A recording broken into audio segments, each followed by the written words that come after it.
Does it do that? Does it elongate it? It doesn't elongate it. It just crops it a little bit. It crops it in a different. It gets in closer. Ah, yes, it got. So we should print it like that too, right? Because otherwise, you print it out yourself. You should print it to fit the page. Is that? Okay. So that's what I wanted to say. Is that I'm going to always in the beginning drawing class, as long as we're using a grid, I'm going to always have you. Well, actually, at this exact moment, we're going to be doing this. So we're going to grid this.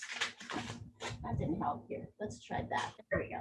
We're going to grid this. You guys are going to be gridding your blank paper with a pencil and a ruler. I am going to first grid using a marker and a ruler, but using the same technique you'll use to grid your blank sheet of paper.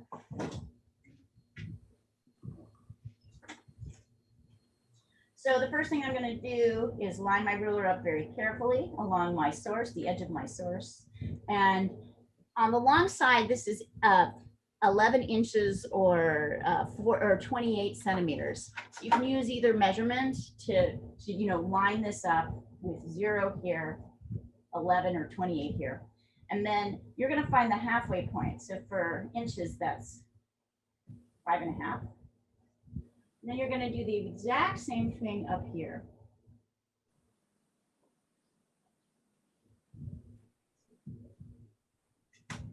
And then I can line my ruler up along those 2 marks and know that when I draw my line, right, it's going to bisect exactly the middle of the paper, just as if I was folding it. I have a air conditioner going and it's blowing up my source here. Hold on. Another sheet of paper. We're going to do the same thing on the short side.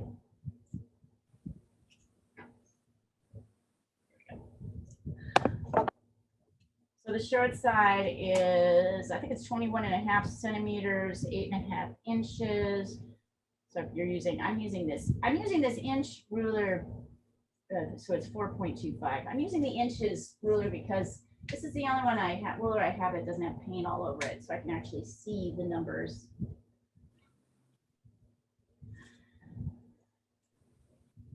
I often use my rulers for drawing straight lines and painting. And then I buy new rulers saying, oh, I'm not going to do that. And then I do it again.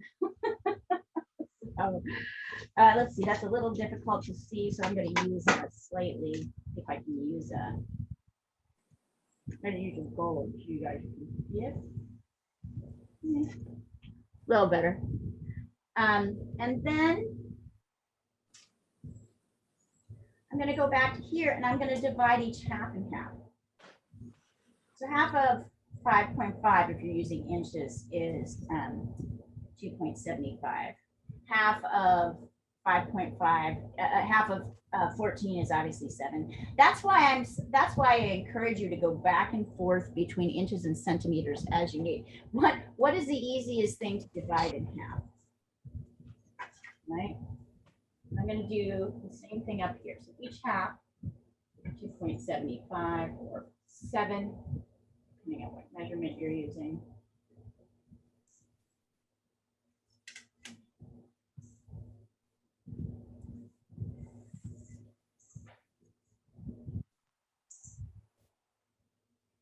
You know, numbers are really important, but one of the things I wanted to emphasize as you're doing your measuring, but one of the things I wanted to emphasize here, I'm going to do this up here too, is how it's less about the numbers. The numbers are really just helping you judge things visually on the paper. So at some point, I have had students who have really struggled. They've wanted to find calculations, right, for how big or small things get. And that's really just avoiding dealing with, I got to figure out how big this shape is, right? So the grid is designed to help you with that. Ultimately, this is about looking at things in visual space. I'm going to do this on the short side as well. So if you're using inches, it's 2.2 inches. Here.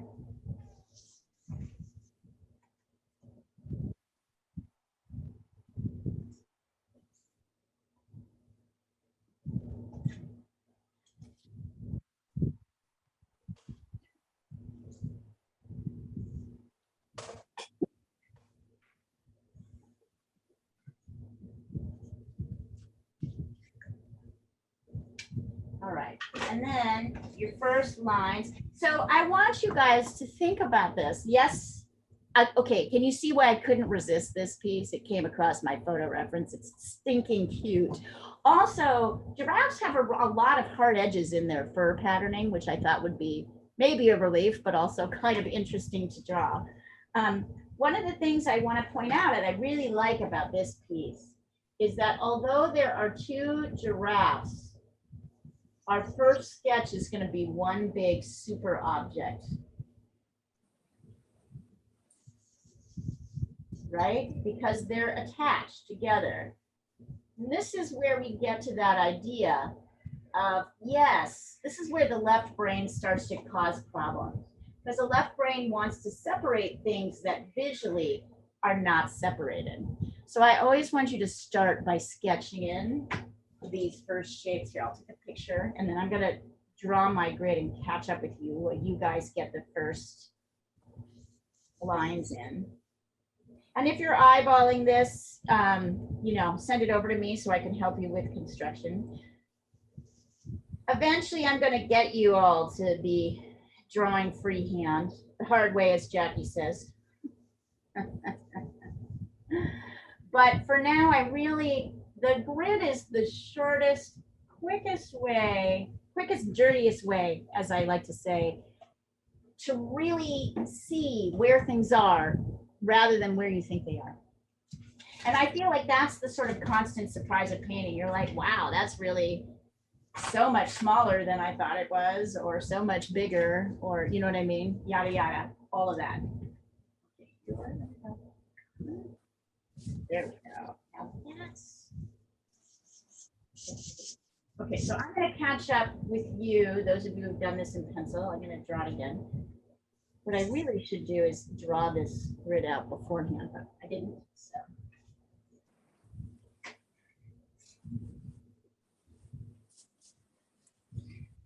Yes, and the gouache video will be out very short, let's see, the gouache video should be out today. So if you missed gouache, the gouache owl, that video will be available shortly. And I'm glad you like Emma. She's great. Oh, she's fantastic. She's a cutie pie. Yeah, she's a special person. Always has been. She was a real pro. I will tell your mother, her mother, that you said that. Yeah. Yep.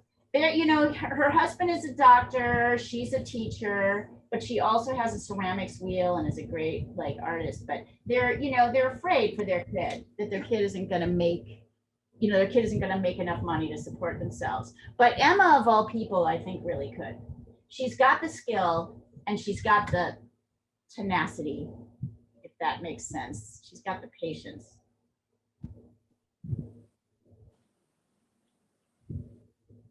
So I'm just taking her under my wing. And you guys get to benefit from that.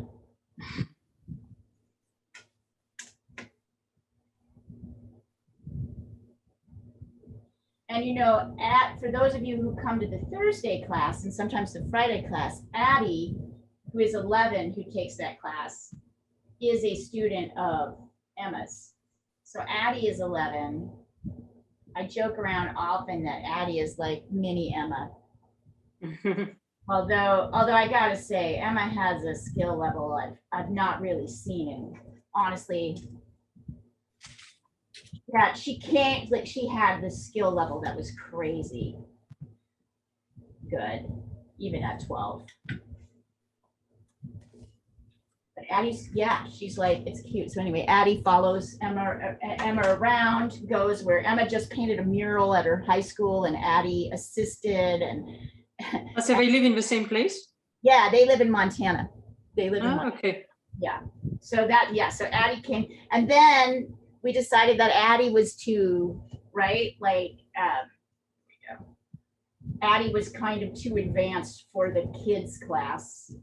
Kids class is a very specific thing. It's funny. Some kids who are 10 and 11 really need to work with adults, and others really need to be with other kids. have it go nice and slow. The only thing I found is I would have liked it to be longer. We kind of ran out of time. Yeah. Because we're not so good at drawing it. Right. I And told mixing her, powders. because I noticed in the first class, people really struggled with the pier, getting it in the right place. If you look at the Thursday thread, you'll see there's drawing problems. So when I met with her on Friday morning, I said, you make sure their drawings are, you spend the time with them on the time.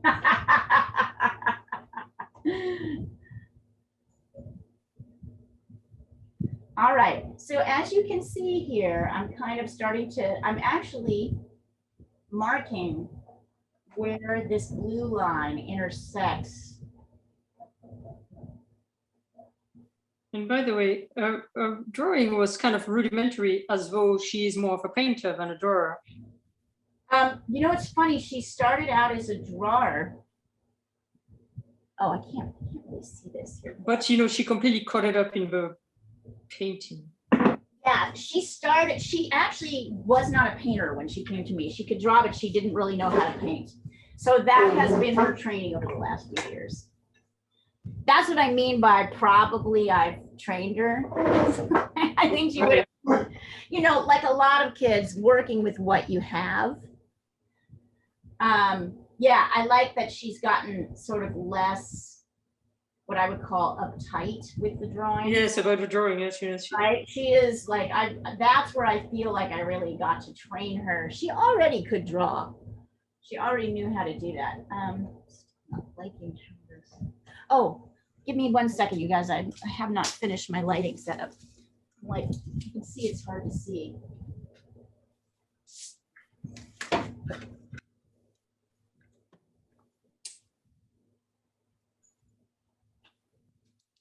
That's the problem. Hold on. Oh, damn it. Sorry. Don't mind me over here. I'm just trying to these things. What's happening here? Oh. Oh, I see. There. All right, that's a little bit better. Yeah, now you can see a little bit better. Sorry, I have this kind of ridiculous lighting thing. I'll send you over a picture as I get this shape.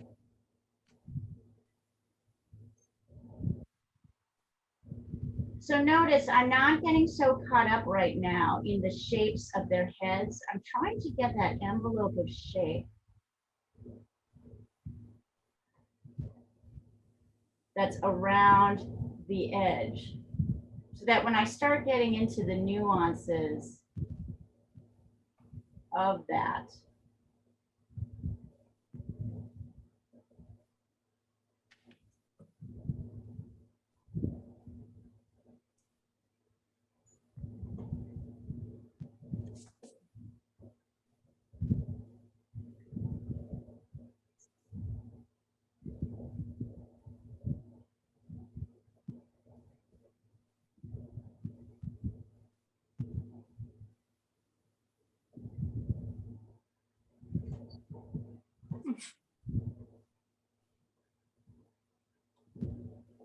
is anybody finding any surprises in these shapes as you start to put them together?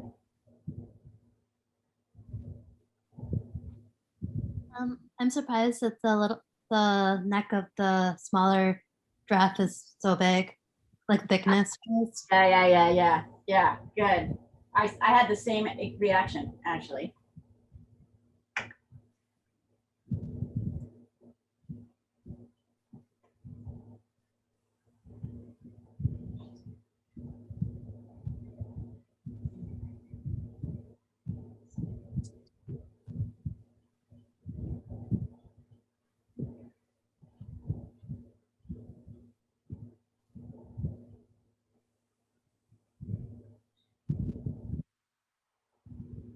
I'm noticing as I'm getting, you're probably all gonna struggle a little bit with the shape of the head.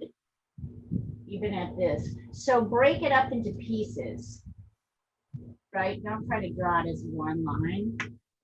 It's actually kind of several straight lines.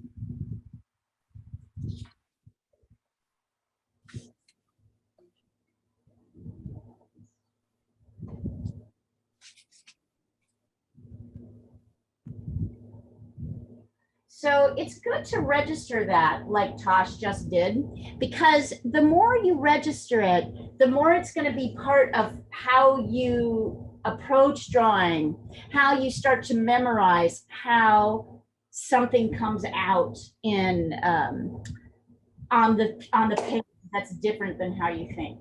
So as you start to observe that, you're going to notice that's part of the lexicon, if that makes sense. I had a LA Press Club member say that. I was defining what a circle was, and he said, oh, no, wait, that's not right. And I remember him saying to me, so I said, don't think of a circle as just a round thing. Think of a circle as anything roundish with any sharp edges. And he said, so is that the lexicon, the definition of circle in drawing? And I was like, yeah, in a way, that's the lexicon, right? There's a whole vocabulary. I know this is a little hard to see, so hold on, I'm just strengthening the lines in the places where you can't see it. There's a whole vocabulary of drawing that you start to teach yourself as you do different subjects. So notice part of your learning the language is reminding yourself of when things are different than you think they are. You'll find after a while, it'll start to become more normal to you. Necks are very often thicker than we think they are. Let's see, hold on.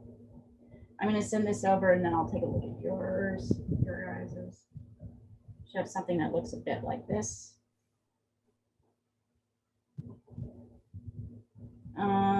Sandra, I can't. Can you take Sandra, can you like take a picture backed out a little bit? Oh, a bit further away. Yeah. And Julia, I think you brought his horn down way too, I think he thought his horns down way too far. Yeah, I've corrected that already. Okay, sorry. I should have jumped in on that earlier. And this area really comes, the neck comes up a little higher if you count the fur. It's really, it hits about the halfway point here and then goes lower here. Let's see. So Sandra, you have this going straight across. It's really more of a diagonal down. It doesn't really go, from what I can tell.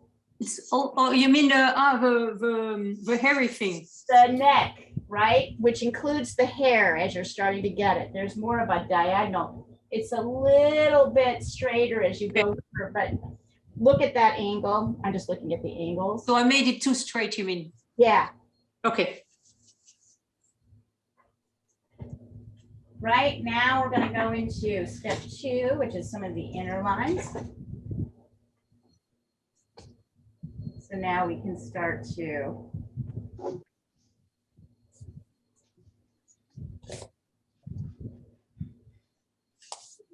isn't this just the cutest? I love this picture so much. I can't really reach this, but bring it over. Let's see what else we can do. Ears. Here's the neck. I want you guys to pay close attention to the patterns of the stripes, of the dots. Pay attention to those patterns. There's not as many as you think, so you don't need to simplify them. You can actually paint them as they are. You can draw them as they are. Start at the bottom, like this one, you know what I mean? So do it in pieces, maybe square by square. Don't rush this. You know who I'm talking to. I'm talking to my rushers here. I'm just going to start by outlining the head ones, and we'll deal with the neck later. All right, I'm going to send this over to you.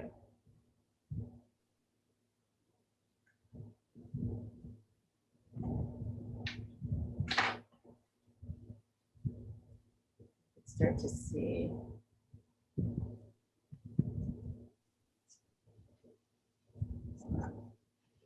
Here's kind of stage 2.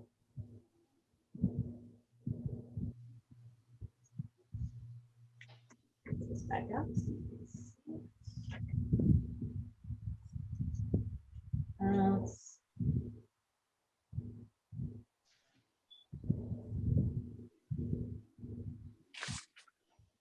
Nina, this needs to be thicker up here. And then I think you went a little too diagonal. So give yourself a stopping point and a starting point, right? The diagonal doesn't go down here.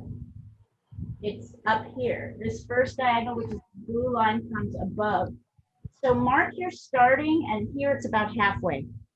So mark your starting and your end points. That's going to help you with the little dot. That's going to help you keep your lines as well. This line isn't correct either. You've got it starting way too far down here. It's kind of dipping this way rather than going this way. So this starts a little bit, just a touch lower than the halfway point. And notice it goes this way. So really pay much more attention to your shapes. Baby. Oh yeah, let's see.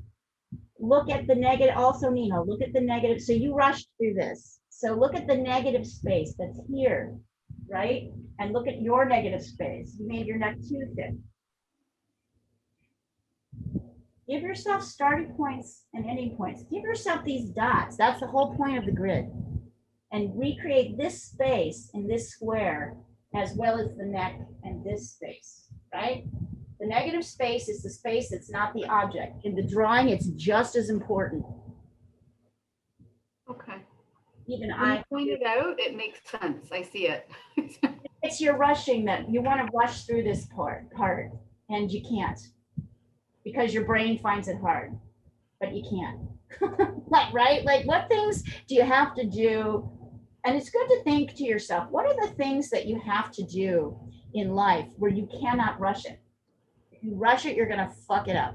Excuse my language, but you're going to mess it up, right? Like, you're going to mess it up. So what are the things that you cannot afford to rush through? Drawing is one of them, because you'll mess it up, because you don't know enough about it, because it's different than how you think it is.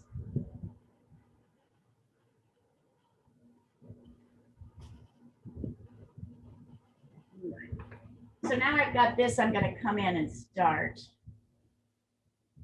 I'm working from the outside, so I'm actually, when I'm getting this ear, I'm actually starting, no, break down a little bit, starting with kind of the negative space that's right here. The space that's not the object before I start. Because I guarantee most of you will get this ear too small. Right? So better, just like the flowers that we've done in the past.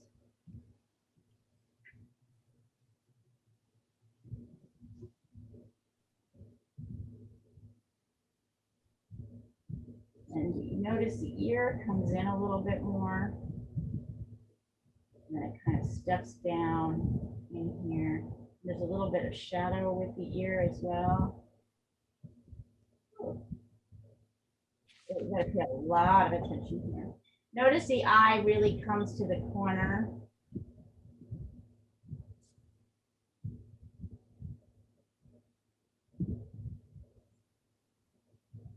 And this should help you kind of locate the ear.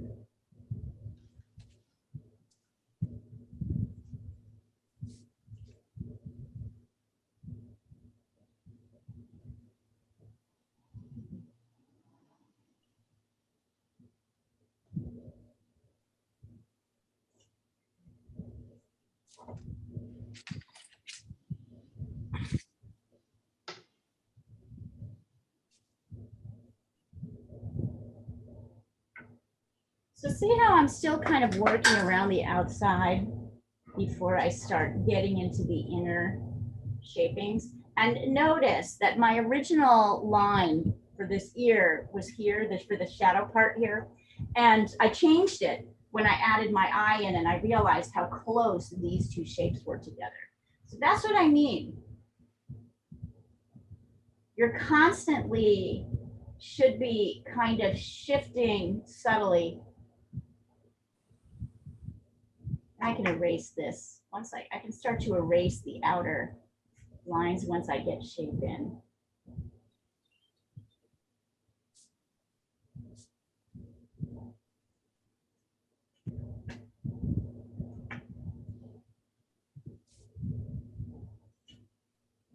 You know, obviously you see more of Mama.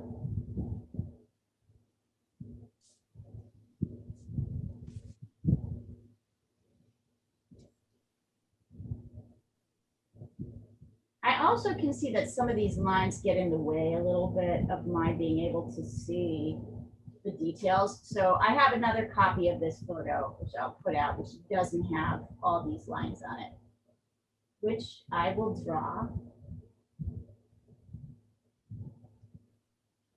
And notice I'm still shifting things.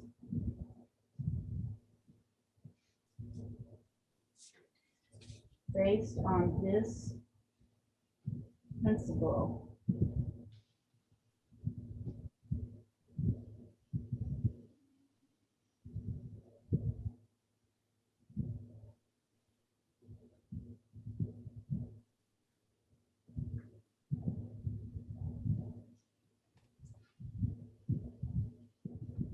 Here, the eye kind of comes sort of halfway at this midline. So we've been really lucky. Our eyes have been in places. Notice how often you get the, not you personally, one gets the eye in the wrong place. Notice how often that Tell happens. me about it. I keep putting them in that place. Yeah, because you want to rush. You think it's because we make things too. No, like the goat, the owl. Yeah, you want to put them too close together. You know, you're still learning the lexicon of how do I say this? I think the problem is when you see both of them and they're not level. I think that completely threw me. No, I think you always put things too. I think you, Sandra, still don't have it in your head yet. Where animal faces, where eyes are. I think it's in. But they're all in different places. Well, they are and they aren't. There are. You'll start to see patterns, and you'll get better at it as you do more of them. Right? You'll start to understand where the eye is versus where you think it is. But you just need to. You need to have. You need to have a lot of practice at that. Right? That's practice. That's why I say notice, always observe.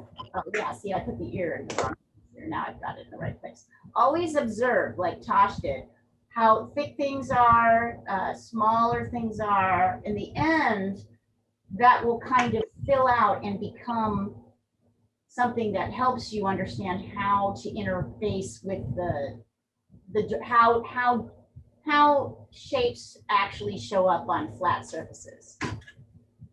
But you have to do it a lot, and you have to challenge your assumptions about it. That's the hard thing.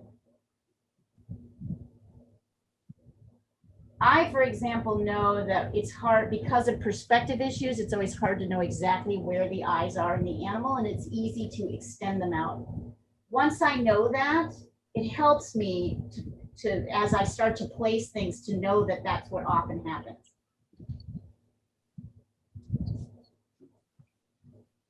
Although everything is in a different place, also it's true that there are some rules that apply. You'll get into it.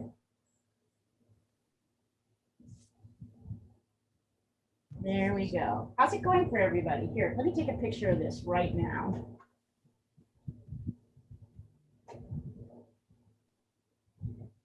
Okay, Josh looks pretty good.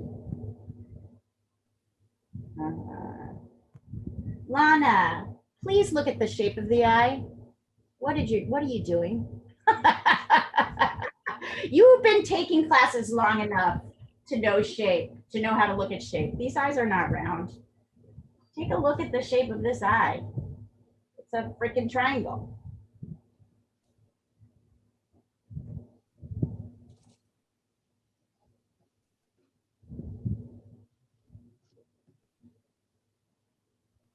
Also, what I also like about this process, the drawing process, is you start to, I'm not convinced I have this here correct, but I'm gonna keep it here for now. Let's see. That's better than I think it is. Notice how few lines you need to create something that looks three-dimensional. If you get this outer shape right, and then you just get a few pieces correct inside, look at how we already have, look at how the form begins to reveal itself. It's crazy, isn't it? Like, you're like, how could it be possible?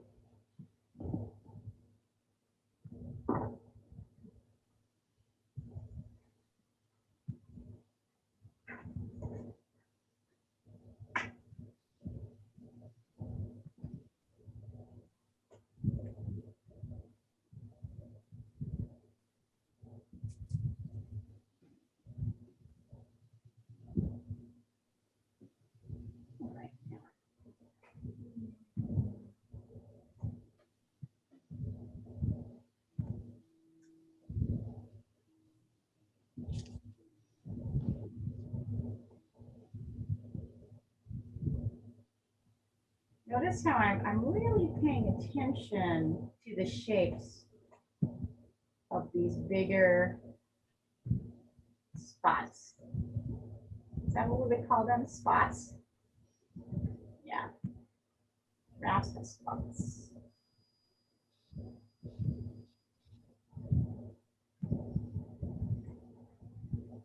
I'm not getting all of this detail up in the face right now. I notice I'm kind of blocking that off.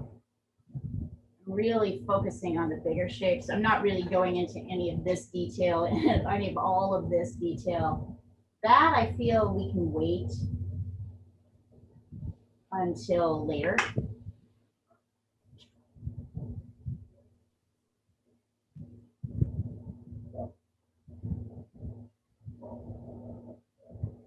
Yeah, it's funny because obviously I know this is what a draft square looks like, but like drawing it makes me realize, oh, it's like a mosaic.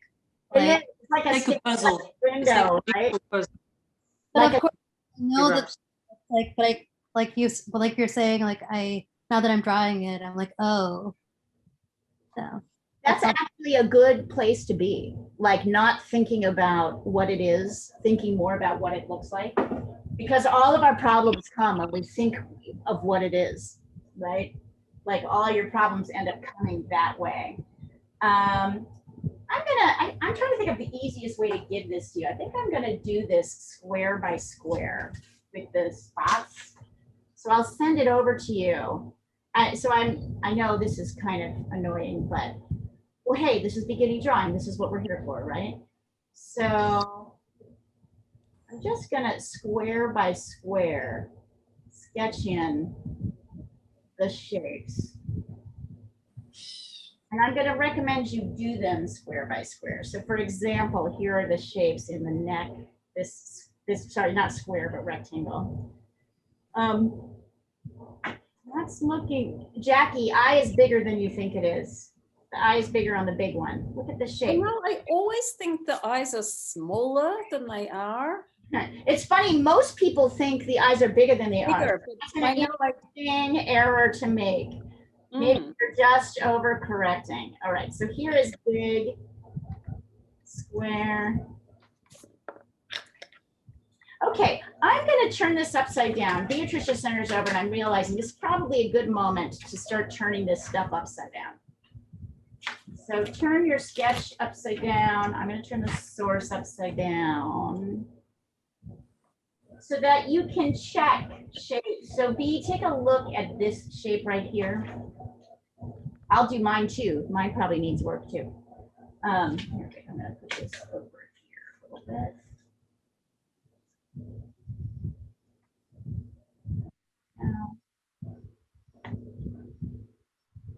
So look at this shape, B. See if you've got. Yeah, your I drawing. was struggling with that one a lot.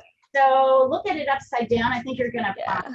sketch it out for you using the negative space. So this is what the grid does for you that you don't, you know, that's your crutch. This is your crutch. You can use that shape too. Right? Look at this, Yeah.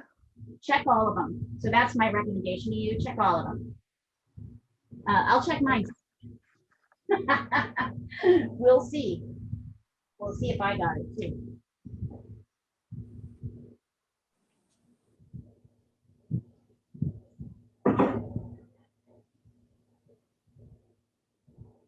So often, if you know you're struggling with something, turn it upside down. I feel so, Tosh, let's see.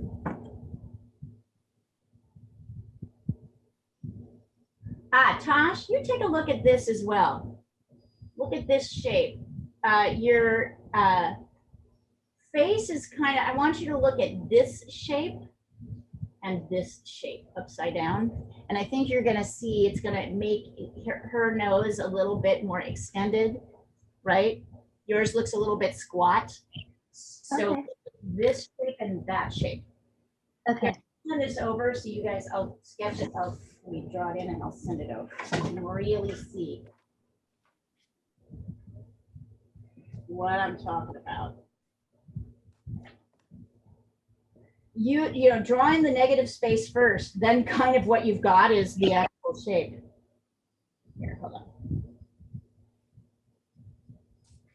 It's easy to make this mistake.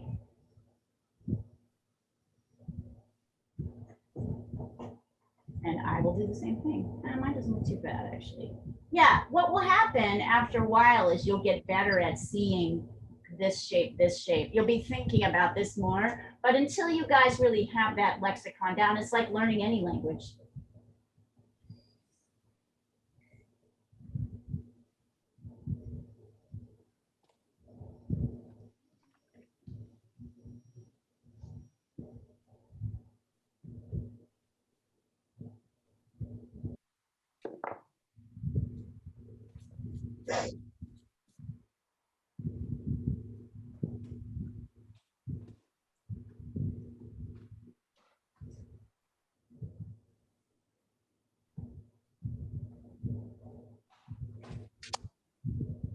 Oh, and I'm also gonna go check on, I'll be right back. My little man is outside. The crow? Oh no, the cat. Bye. Come here, man.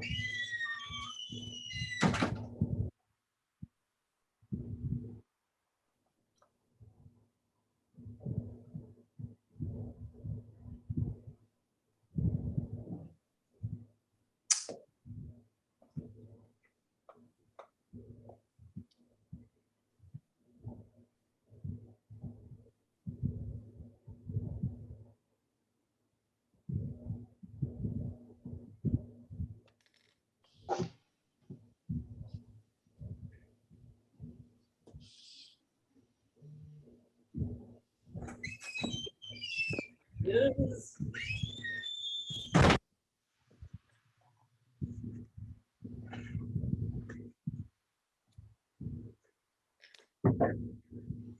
He's in now. We'll see how long that lasts.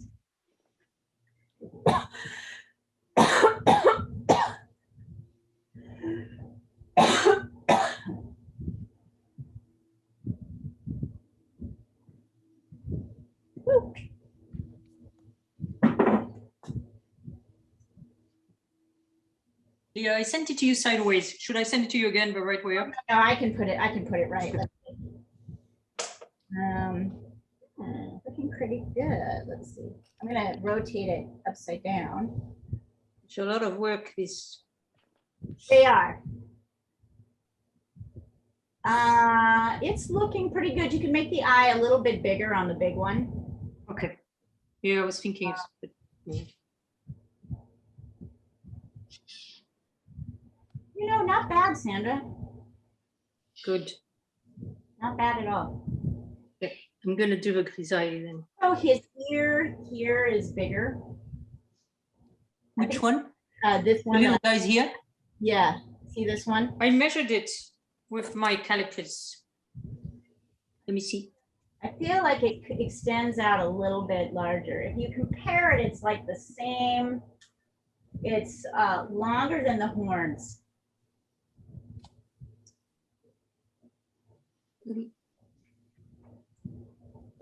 I think maybe what I'm missing is the not the wide bit, but weight Yeah, attached. Bit of Weight attached, maybe. yeah. I feel like it just needs slightly bigger. Other than that, it looks good. Okay, thank you. I know, doesn't this just make you so happy? Come on, bub. Come on, bub. You want to come up?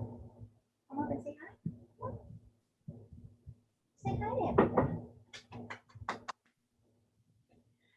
It looked like he and everybody had a good time while I was gone, but I can see he's happy I'm back.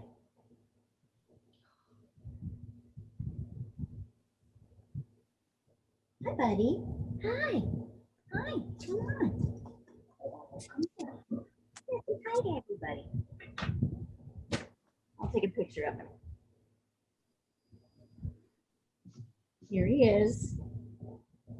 Let's see. Oh.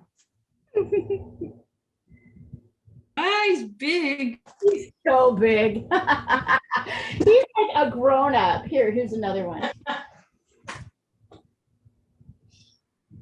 Ooh. I might have to put him out again. Yeah, he's a very sweet boy.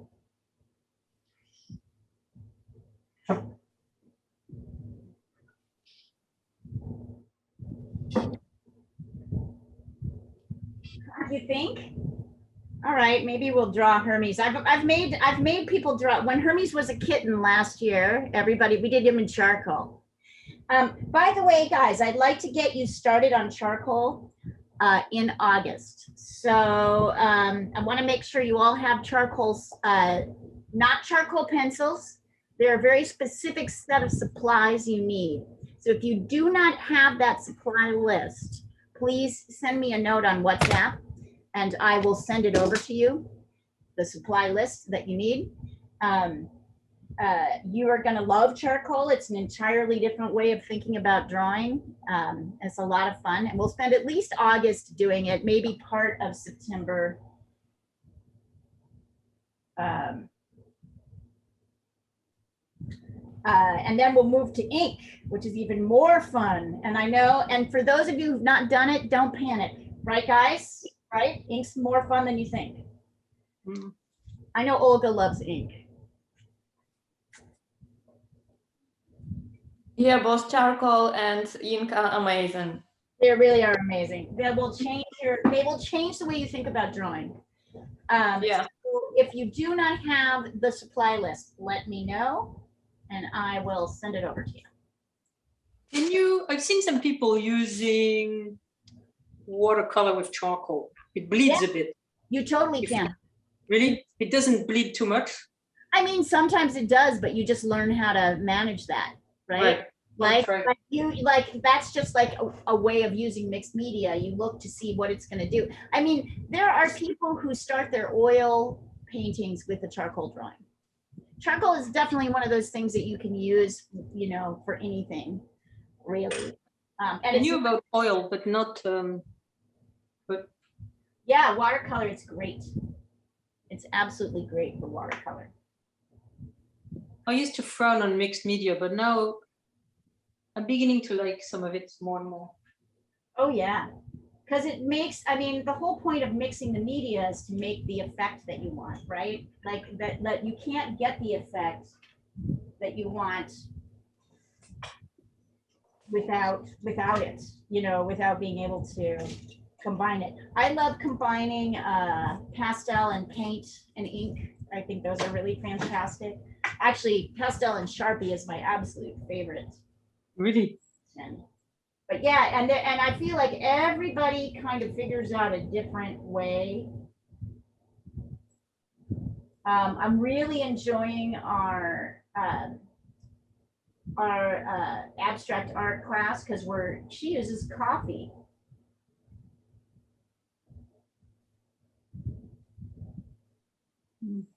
It's amazing.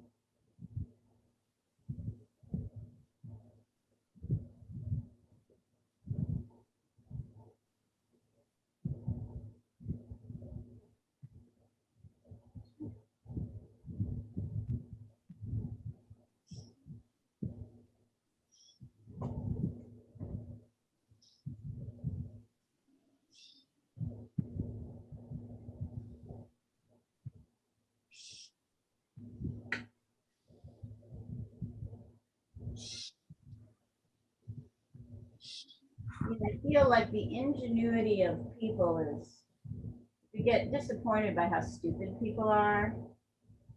You get re-excited when you see how they combine materials to do different art things. That's neat. We may be idiotic, but we're not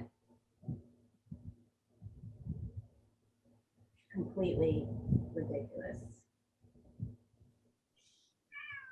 Matt Wood. Come on. Want to go back out again? You go out? Come on.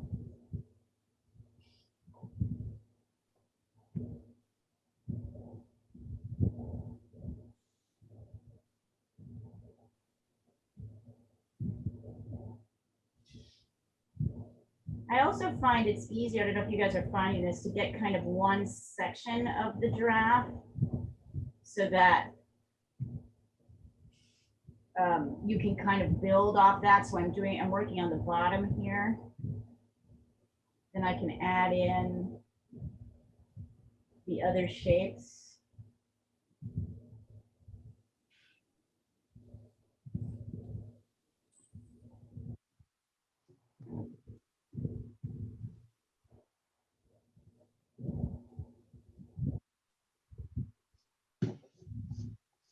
God, talk about negative space. Like the shape of the white, as we know, is as important as the shape of the spot.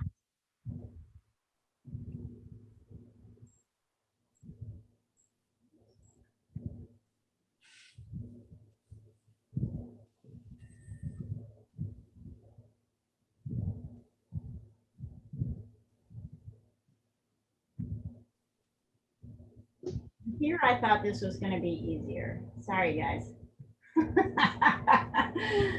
There's always something I think is going to be easy. It's actually not that easy. So don't worry if this kind of messes with your head a little bit.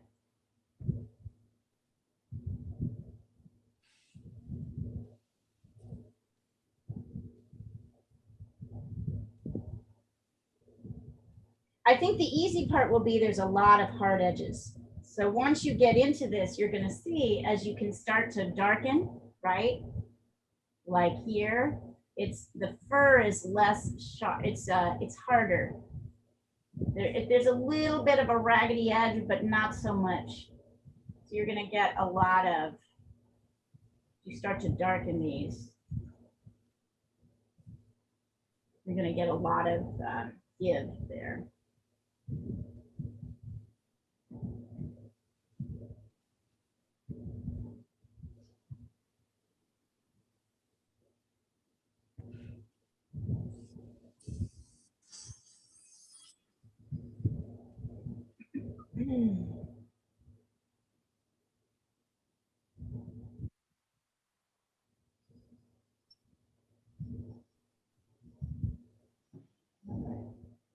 This is where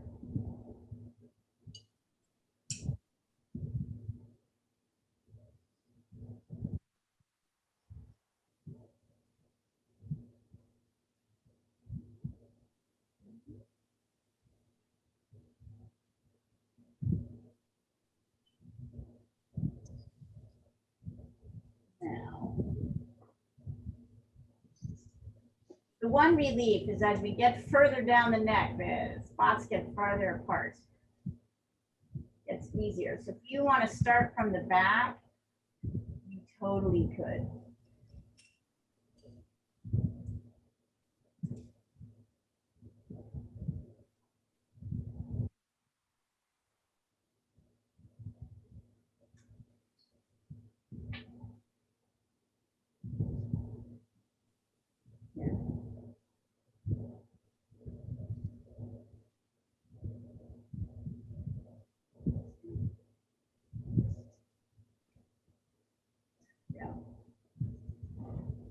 Oops.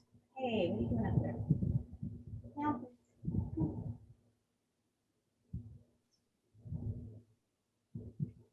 Oh.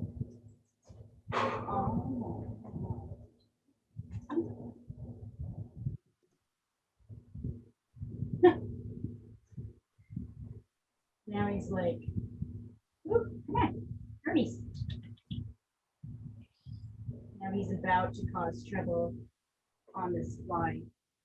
Yes. Come here. No.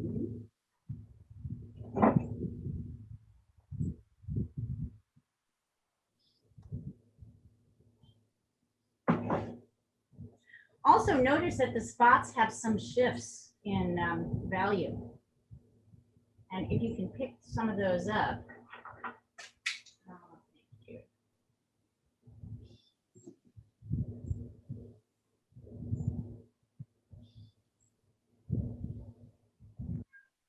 All right.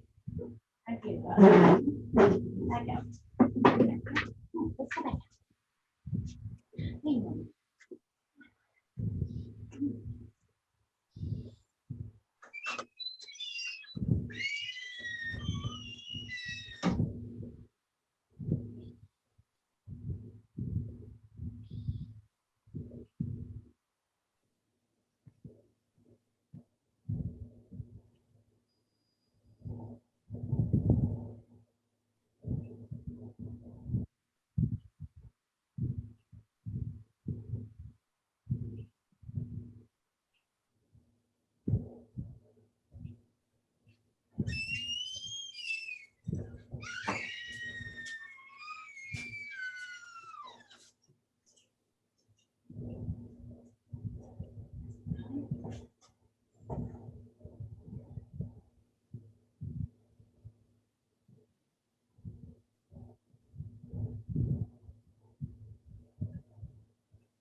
Has anybody here noticed that as you start to draw and paint, you have noticed a shift in how you work? Have you noticed that any of these skills kind of transferring over? It's okay if the answer is no, I'm just curious.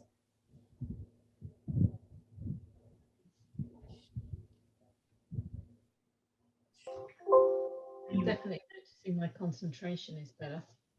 Really? Yeah, that happened to me too. In fact, my brother and people who know me well say it's the only thing that like slows me down at all. Normally I'll totally rush through things, but this sort of stops and slows me down.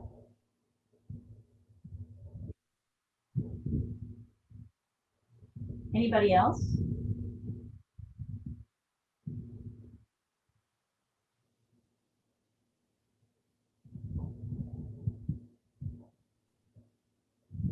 I feel like it's taught me to like it's okay like to take time to set up things more, you know, like if I have a spreadsheet or something, like it's time to like worth taking the time to like set up all the formulas just the way it's worth getting the drawing right before we paint, kind of a thing. The construction of it, right? Like the building. Yeah, and like it's easier to fix earlier, but if you go too fast, like then like you can't like copy and paste a bunch of data. Like it just makes up a bunch, you know, wastes a lot of time. Right, right. Yeah, I think that goes in there with like improving concentration, right? Like paying more attention earlier in the project. Yes, that was one thing that happened for me. I understood like how tasks needed to be constructed more. Anybody else? What else?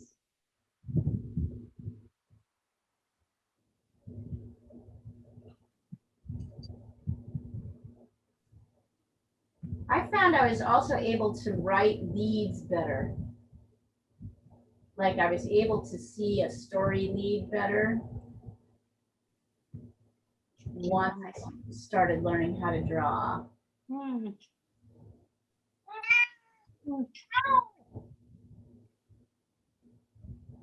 Hope you didn't kill anybody out there. Well, I have to say the catbird is awfully quiet. I heard him earlier. Hopefully, Okay, good. it would break my heart. I tell you, I set up a video to watch the chipmunk, and to my horror, I was working. To my horror, later I saw a lion hunting it. Oh no. I didn't see the chipmunk, but I saw lion definitely hunting with rabbit in tow. No. So I haven't seen the chipmunk, but the foot disappeared. So I'm hoping it's him. Well, Still, There's lions. There's sorry. where do you live? There's so much wild animal near you. Oh right, no, this is my lion, rabbit, and dragon now. My cats. But I live in Washington D.C. Oh, I see. and I sorry. forgot. yeah, not a real lion. Not a real But lion. we do have chipmunks and catbirds, a lot of birds. You know, DC is like built on an ancestral forest, so it's actually very No, green Leah, and very wild. I thought it was an actual lion. I'm sorry. Oh, right. Now that would be pretty fucking funny. I think he needs more than a chipmunk, the lion.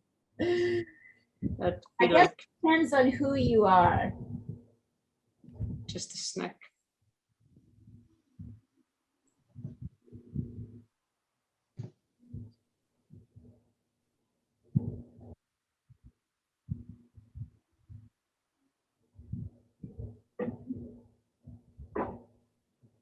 Yes, to the chipmunk, he probably is a lion. Like, damn, that lion is messing with me.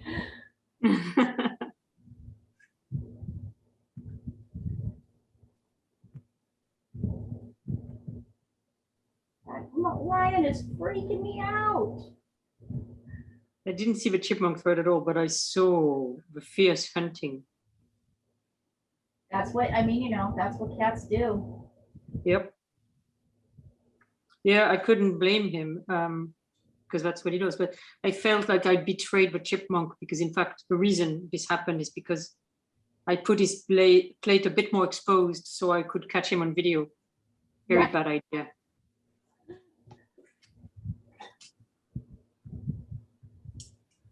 So I don't know if you guys have noticed, if you've gotten to the little giraffe, the baby giraffe's neck. Excuse me. There's a very distinct difference. The light, the dark stripes. So dot spots. So all the spots that are here where I'm pointing are dark and everything here is lighter. So you will reflect that when you get to your shading.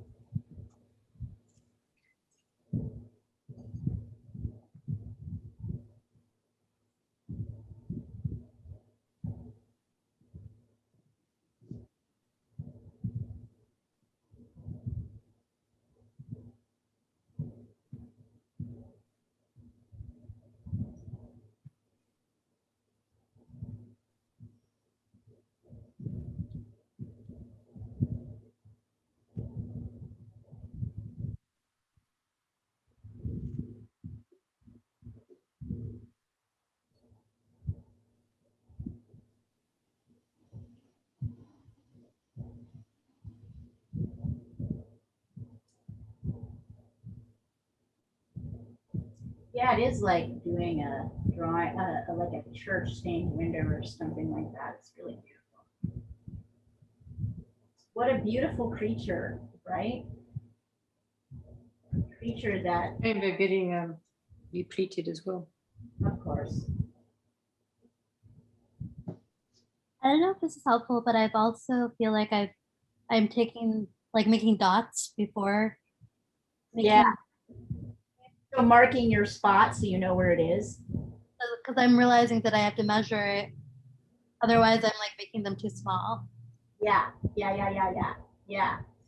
I'm finding it's also helpful to do the ones on the edges first, right? On the edges of the neck, and that helps you. So you can see, oh, I need 1, 2, 3, 4, 5 here, right? 4, 5. And then that helps you kind of fit in that space where things are. Helpful for me anyway. Once you get to the point where you've got all your dots in, right? Then we're gonna start shading. And my suggestion is you just don't focus on the little areas, focus on the bigger shapes first, right? So notice that I'm going for the bigger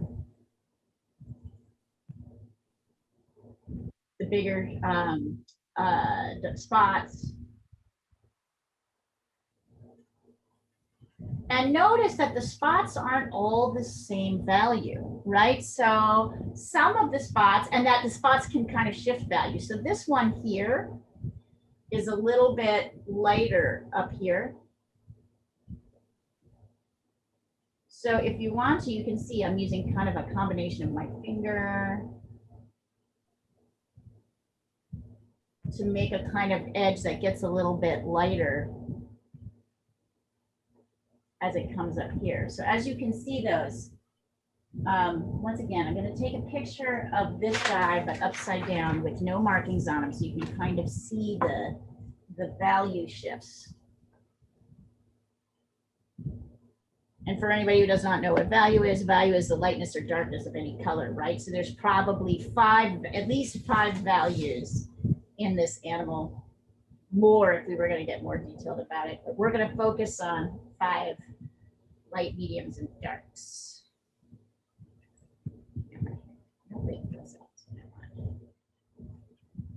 I know. That was the moment old guy sent him outside. There we go. He's adorable. He is really adorable. He's really stinking cute. He and Muka are getting along a little better too. Oh, good. See, because he's growing up a bit. Yeah, he's growing up a bit. I mean, it's a years thing. I can see that. But they can be alone. There are certain times of day when they can totally be, you know. Yeah, he'll get less energetic, settle down more, and she probably feels much more comfortable with that Right. energy. Yeah. And you know, it's interesting because his siblings who Rob went and visited at the farm last week are totally feral. Like they play with each other. They're out hunting all day. They rarely see people. Yeah. So I feel like we're really training him, but he is a very social people cat, right? Because he doesn't really have other cats to play with. So, we're just training him in a way that's not, what he was born into. You were very lucky. I mean, that, the ferals can be difficult to deal with. Yeah, I mean, they aren't exactly feral. I mean, they grew up in a house, but in a house, with the Can they be picked up? What? Can they be picked up? I don't know. That's a good question. I mean, they were as children. They can be picked up, and sometimes they will come in and sit with their owner and like lean against her and stuff. But they just mostly are interested in playing outdoors and being wild, right? Because they live in a forest, or they live in a farm. Fantastic life for a cat. Yeah. So they're not that interested in people. I mean, they like people, but Hermes is really interested in people because we're his whole entertainment. And so he's mellowing out. Yeah, you can see the difference of the environment, how the environment affects him. So it's interesting.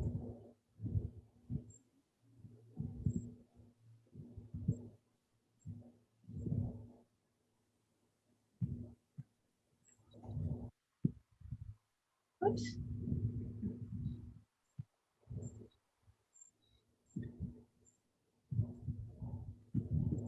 Let's see. Yes, he's a cutie pants. You can see that's his I'm about to make trouble face.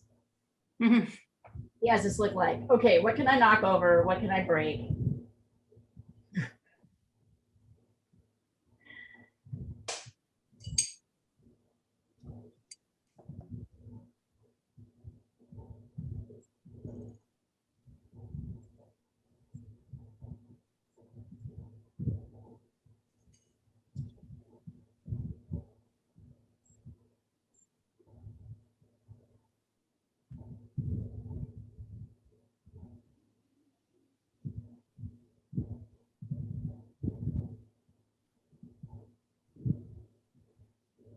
And if you guys think you have it hard, I'm about to show you something.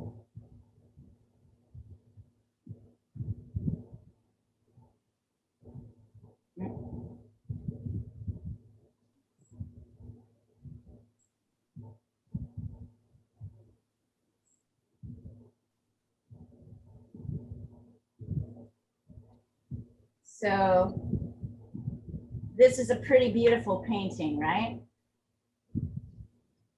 Nice detailed painting. Here, wait, sorry, you can't see it.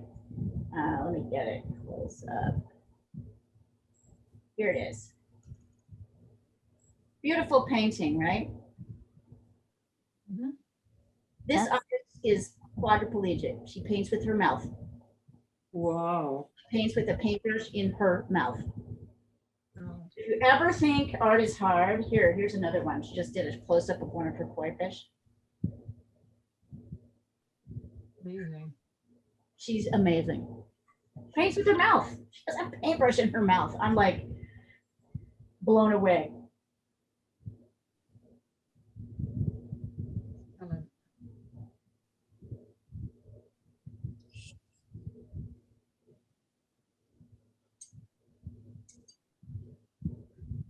Hey, an artist has got to paint. Painters have to paint.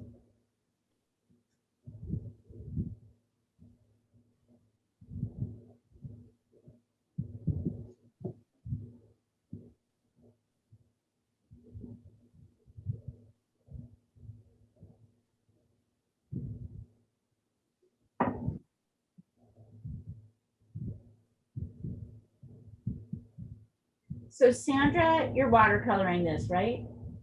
Yes. Just make sure to really exaggerate the light areas. Feel free to let some of the spots go because I think that will help in the watercolor. I've done the spots. I'll show you to you in a second. I'm just Yeah, about to. don't be obsessive about getting everything, is my point. Because the water in the drawing, we can work harder on that, but in the watercolor, I think we'll be served by leaving more white spaces. Now you tell me. Sorry. Yeah. Totally helpful. Just trying to help. You have to do every single spot. I did every single spot. But you don't have to paint them all, I guess. I did. You did already? All right. Well, we'll see how it goes. You know, it's funny, watercolor, as we say, is a different animal.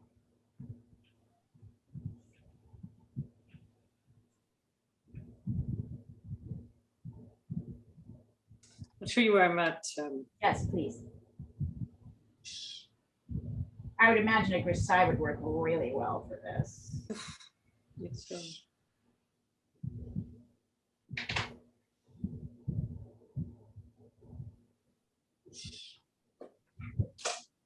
Oh, there's your catbird. Hasn't been eaten yet. yes, he's alive. He's asking for his cherries. Unfortunately, I don't know where, until I see all 3 cats inside, I'm not going to give them to him. Ah. Let's see. Oh, lovely. Yeah, so but remember, Sandra, this is super dark. So you're gonna want to mix blue into these shadows at the. So I've got blues. I've got a bit of blues and even purple in the shadows, but I'm not see feeling that. it. I can totally see that. So as you get in here on this top part, right, and I would leave this, what I would do, so see where I'm pointing with the top of the fur, you know, that's Right. sticking up on the neck. So that's light, and then underneath it is dark. So I would actually add a dark edge on top and leave this white without any, the white part without any color. So you're By gonna, the white part, you mean the light part that's here. underneath the hair, No, I mean the light part that is the hair. at the top of the hair, right? Yeah. The hair. So I would use your background to emphasize, I wouldn't paint the actual top of the hair. I would use your background to emphasize this edge. Got it. Yeah.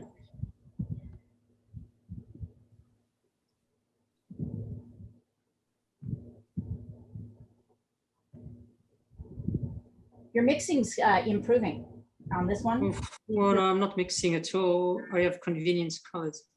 I get into disaster when I mix, which was what happened yesterday. You'll get there. Yeah, I'll get there I mean, when I'll get every there. painter In the has meantime. legs. You've got to. There's no way to avoid it. You cannot avoid. You can't buy a color out of the tube for everything that you need. You just can't. No, Yes. sometimes I mix, but I need to do some exercise, some mixing exercises. Mm-hmm. There's my bee. So that, Tosh, is a catbird. That wah is a catbird. I'm familiar with the catbird. You know catbird? Weird. That was my first time hearing one.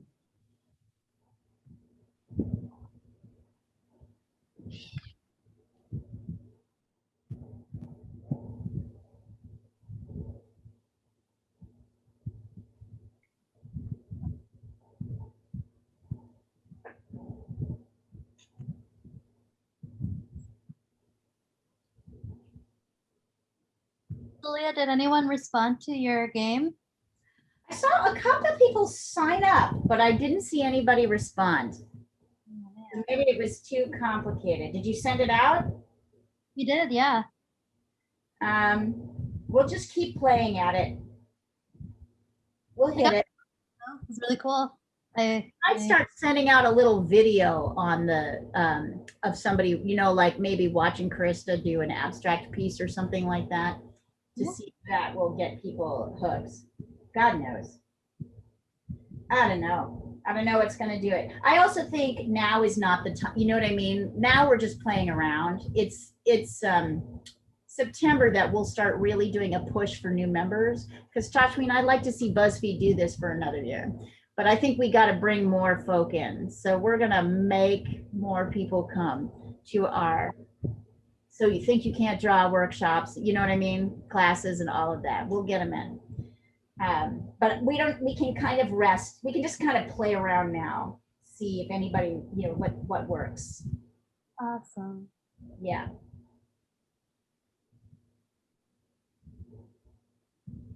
Yeah, I was going to say, I did share the info with the dean at Pitt, and she really liked it. But we have what's called a good cheer committee, so they're considering it now. A good cheer committee. That's wonderful. I mean, I sort of knew we had that, but I didn't know it was a real committee. I thought it was a kind of a joke committee, but it's real. It's real. They're thinking about how to keep people happy. Correct. You know, I had a fascinating, one of my aunts works for HR for a very big kind of architecture firm, like a international architecture firm. They got like 20,000 employees.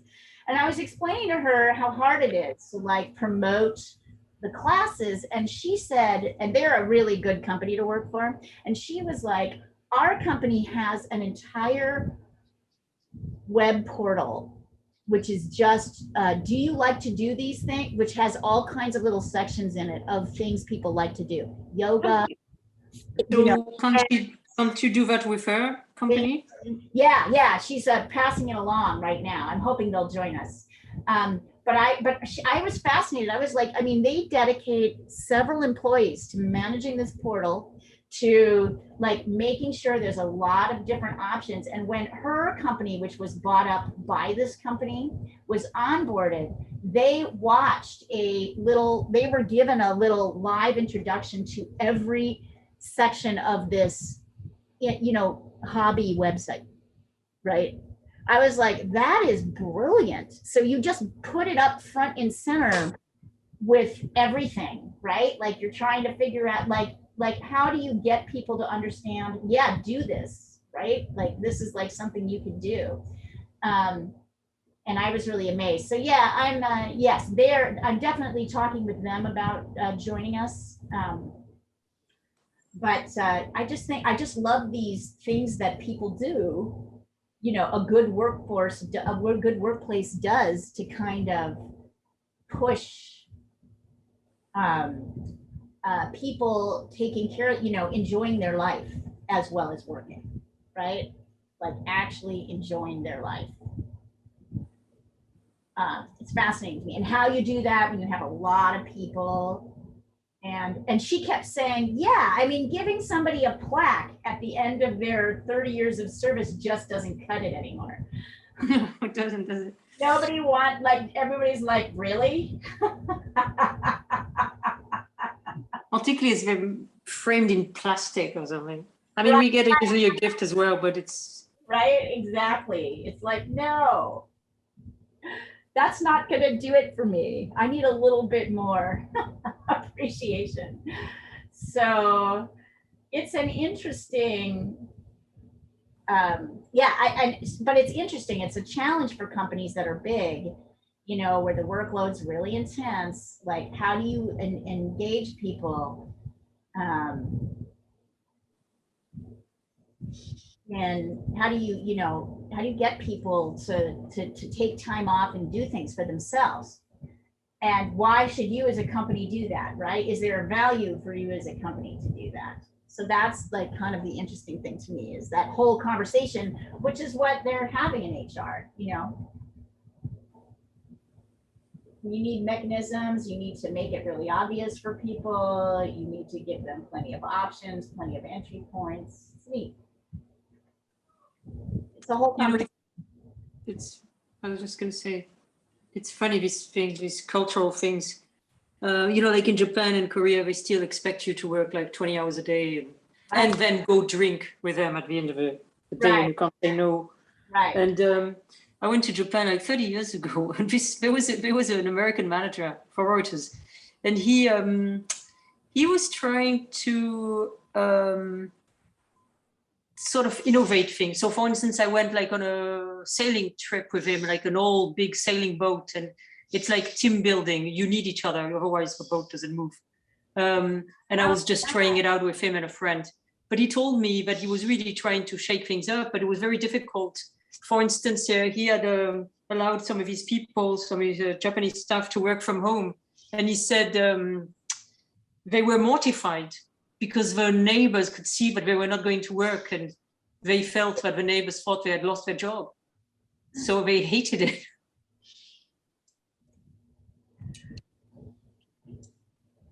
I think they have a long way to go, but hopefully they'll get there one day. That would be amazing. It's true. And I'd say Americans are the next in terms of working too hard. I think Brits, I would say you Brits have it a little bit. It's not that you don't work hard, but you have a better work-life balance. People tend to be out of the office earlier when you went to the office. Americans and East Coast America is more full on than West Coast America. West Coast America, people don't like, I mean, you will, but yeah, so it's like, it's just how to encourage people. Like now it has become the job of the company a little bit to encourage people to have hobbies, you know, to do things besides working, right? And that's part of the work-life balance. So that's the conversation happening in HR right now. And I'm interested in it because I'm like, yeah, how do you do it? I can see companies that have a really hard time trying to let people know about things going on. For us, it's kind of a constant struggle, right? To let people know that we've got these classes and you should take them and it's gonna feel good for you to take them. And you know what I mean? Like it's hard for us to kind of continue to make that relevant for people. So yeah. It's Big turnaround in the States. I think in the States, people kind of live to work, whereas in Europe, we very much know that we work to live. Right, I agree. And I think the pandemic has changed that. Yeah. I think the pandemic has absolutely changed that mentality or impacted that mentality. Now more people are going to be avoiding, now less people are going to be commuting. Now less people are going to be, you know, rushing around so much. So people have more time. They're at home, they're with their families. So it is going to impact. A lot of companies are thinking about 4-day work week, you know, like it's weird. So there has been a revolution here, I would say, in terms of that idea. Although not France. I'll say, you know, we're not close to France or London in that idea. In that being rolled back, people are like talking, like many companies are now saying like you have to come back to the office. Yeah, a lot. Including or a hybrid model. I mean, many companies are figuring out this is cheaper, right? Like I don't have to maintain office spaces and it's absurd. The other conversation that came up that was really fascinating to me, this aunt of mine is in Texas, in Dallas, and she said like, the other kind of revolution that's happened in, of all places, Dallas, is like that internet should be provided for free. And the reason it happened is that in Dallas, the school board made this decision.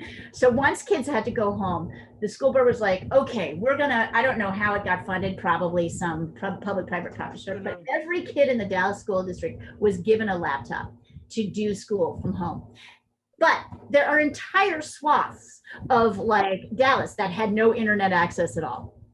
Like it didn't occur to them like that, like all these poor kids did not pay for internet and didn't have it. So the kids began going to McDonald's because McDonald's had a free internet access.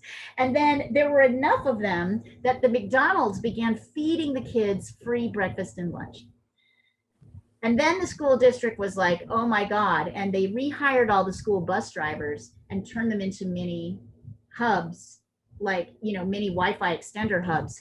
And they went out and parked the buses in like neighborhoods where there was no internet so that all the kids could have internet. Isn't that crazy? I was like, that is like kind of a crazy, I mean, the Dallas School Board got a lot of shit for what they did because they gave out computers without thinking whether the kids had internet, but it then forced the question of maybe that is something that just needs to be provided by a city. So that conversation is starting to happen in places and in all places of Texas, you know?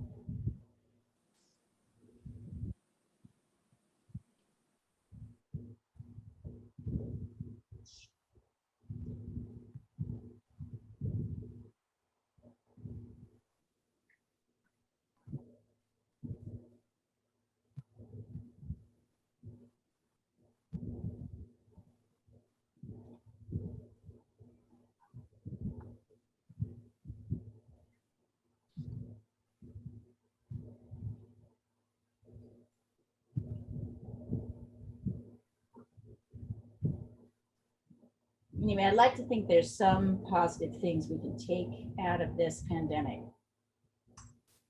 I hope so. Yeah.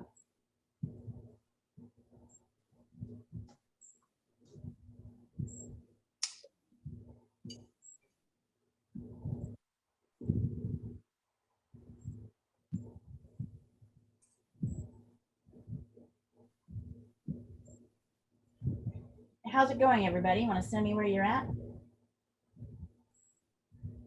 we've got about 20 minutes left, so let's take a little stretch break. Send it over if you'd like, and some advice on where you could go. Or if you're happily working, just keep working. Remember, I'm here to be friendly and answer all your questions. According to Marie.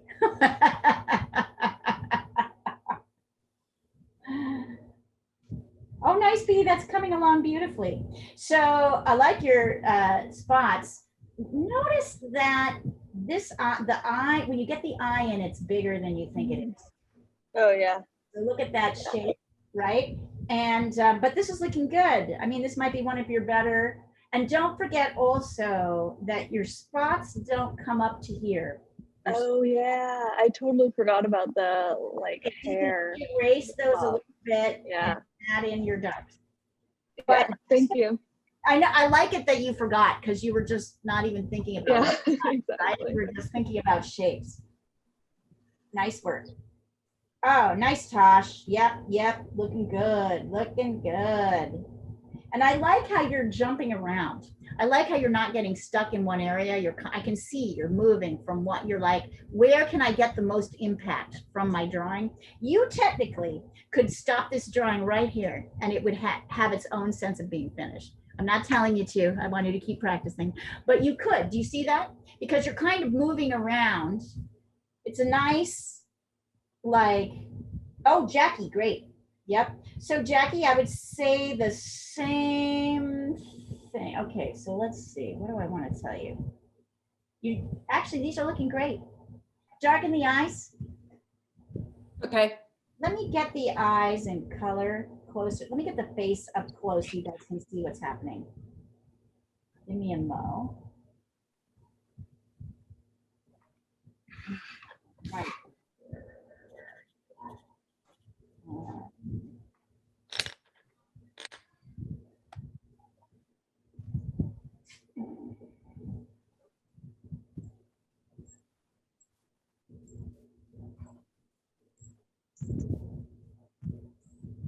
There it is. Okay.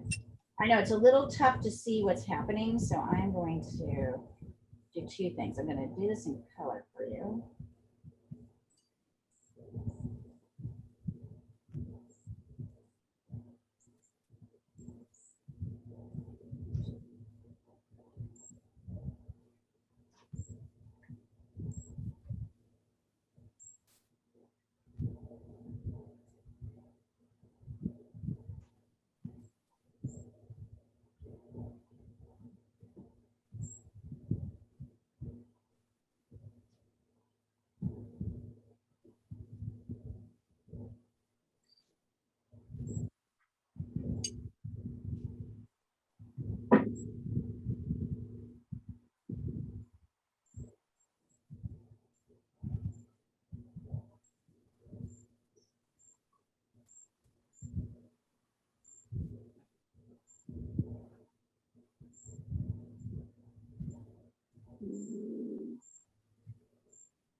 You guys are doing good though.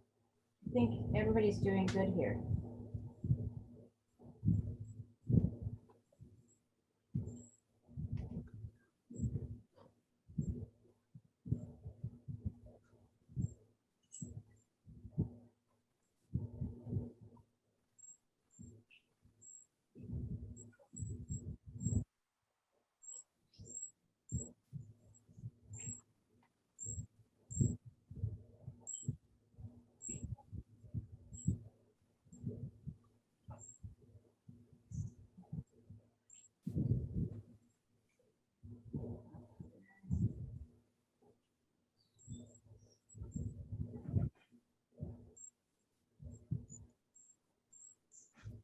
So here's a close-up of the faces.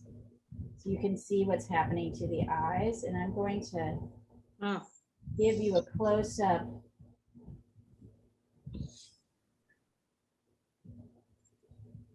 Yeah, gouache is great, isn't it? Yeah, it's amazing.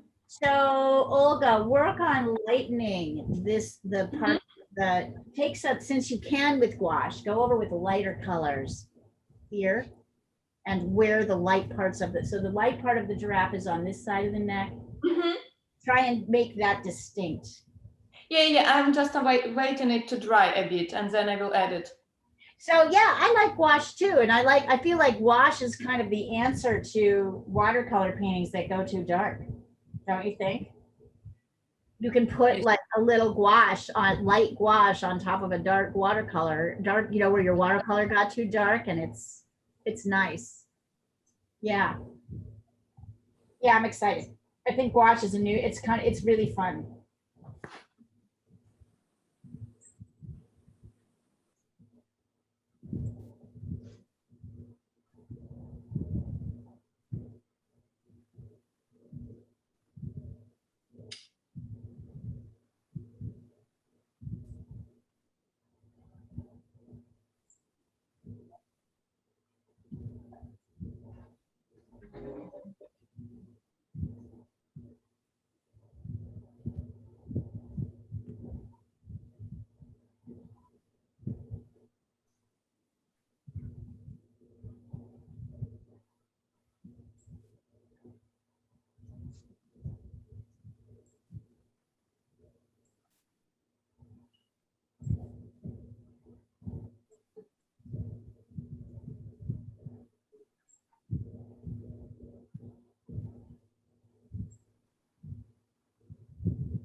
It's looking great. Don't worry. I think this is great.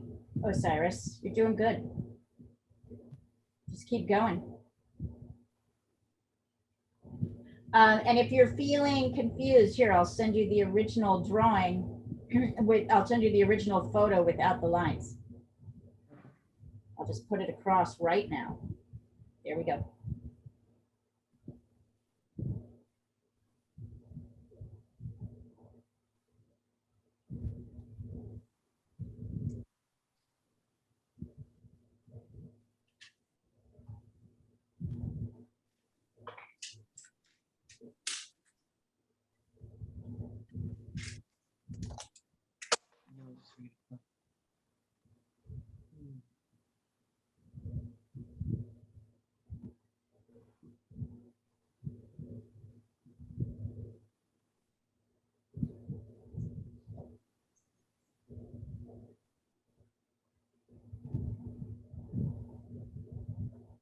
Ooh, nice, Jackie.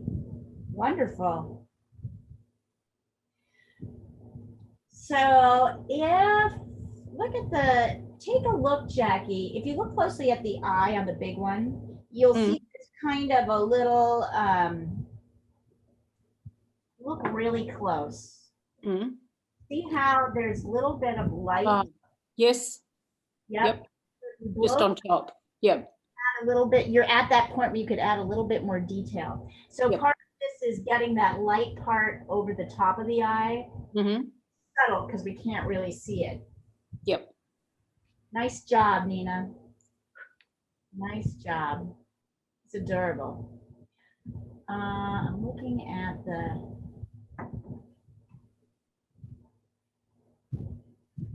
shapes here are good. This looks great.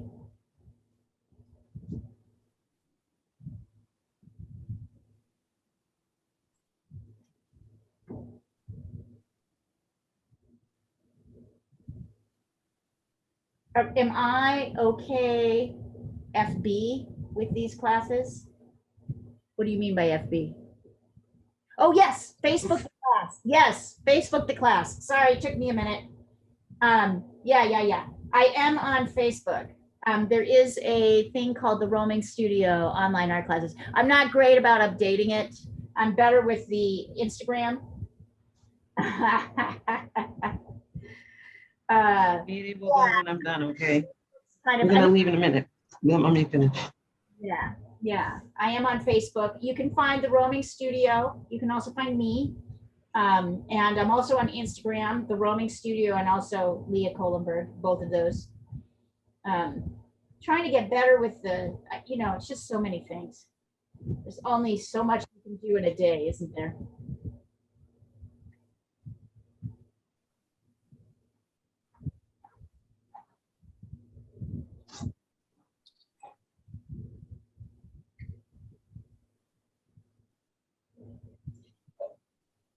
Yeah, I do that. The problem is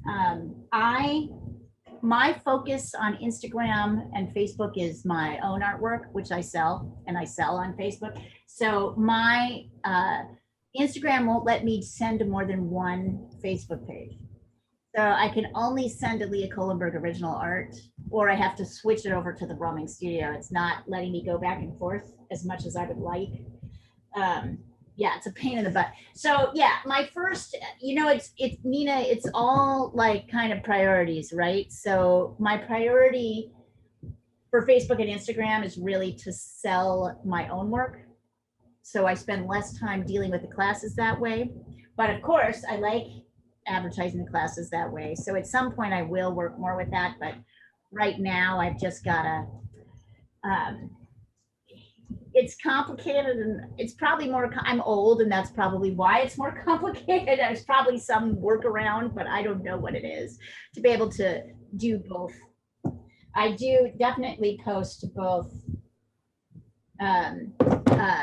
Facebook and Instagram for my own work. And now I'm trying to figure out how to set that up for my other business. Probably when you have more than one Instagram. Yes, if you have ideas on that. I do it for everyone. Yeah, that's a key part of recruiting. Because, and that's how we did it with BuzzFeed. That's how we initially did it with Reuters and the LA Press Club as well. The workshops are key. I always offer one free one, right? Just so that a company can try it out. Because I think that then identifies who is going to be interested, and then those people become the ones who promote the classes, right? Yeah, I do that. And it's telling that the companies that did not do that, as I suggested, they're not getting people to come. So it's like the ones that can't, that's definitely part of it. But it's more than that. It's funny. It really is kind of there is how do I say it? It's a bandwidth that people have for things like this, right? It's how you reach them. Oh, Sandra, that's looking lovely. I think that worked out pretty well. Oh. It was very detailed, I guess, because the animals are far away and the spots. I guess, and now I have to do the background and not ruin it. I think it worked out well. I think now you just deal with add in some green background. Right. Green with a little bit of red in it, you remember, so that it looks more landscape green oriented. But I think that turned out well. They're adorable. Yeah, the big thing is just how do you get people's attention kind of consistently? Because for you guys, you're all here, right? You've decided this is where you want to be. The challenge is to get new people to join and understand the value of these classes. That's how to reach people, is a constantly shifting thing. Now everybody likes live stuff. They don't like still photos, right? Like still photo won't get you anybody's attention. Yeah, it is nice. I agree. It's a good job. We've got about 5 minutes left, you guys. So go ahead and either finish up and take a picture and send it, or spend a couple more minutes working.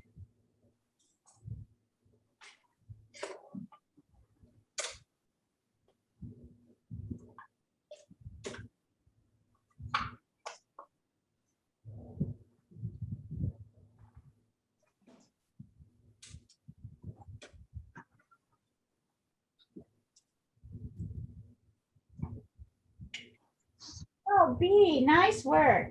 I feel like this is one of your best drawings, B. Wouldn't you say? Thank you. It was one of the hardest ones too. So. But I feel like you now have the skills to like kind of get that. You have the knowledge, right, of the technique. Yeah. Yeah. Make that happen. Yeah, you did great. You guys did great. Thank you. And in fact, let's see. We've got Simon, Mona, Nina. How's where are you, Maryland? Yeah, I just moved to Baltimore. Baltimore, that's right. How's Baltimore treating you? It's good. We're still it's been like a heat wave ever since we moved here, so we haven't gotten out that much, but definitely settling into our apartment. Lovely. All right, you guys, I'm gonna turn off the recording.